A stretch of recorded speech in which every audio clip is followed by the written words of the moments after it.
Réplica, señor Rodríguez.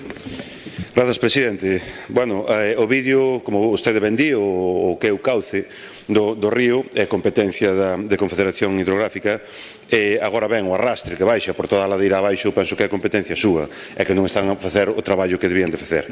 O traballo de labor de restauración para evitar que estas partículas cheguen ás nosas augas e que vostedes non fixeron require unha planificación que estableza con claridade os puntos esenciais a considerar, as accións a acometer e a súa consecuente execución.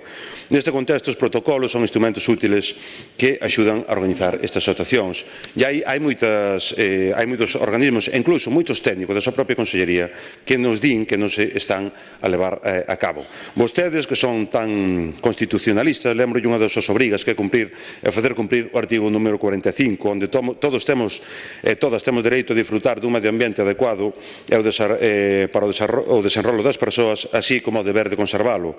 Os poderes públicos velarán pola utilización racional de todos os recursos naturais co fin de protexer e mellorar a calidade de vida.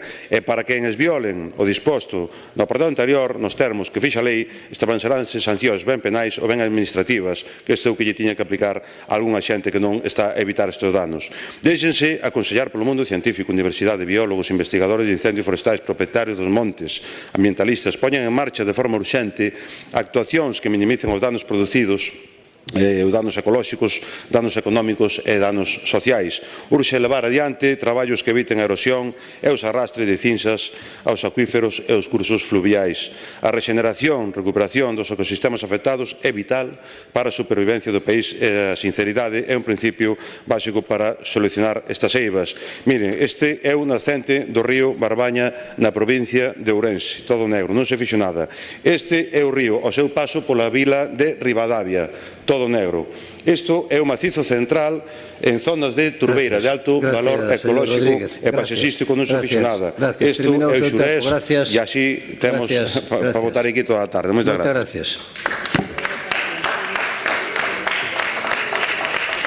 Peche da pregunta, señora conselleira.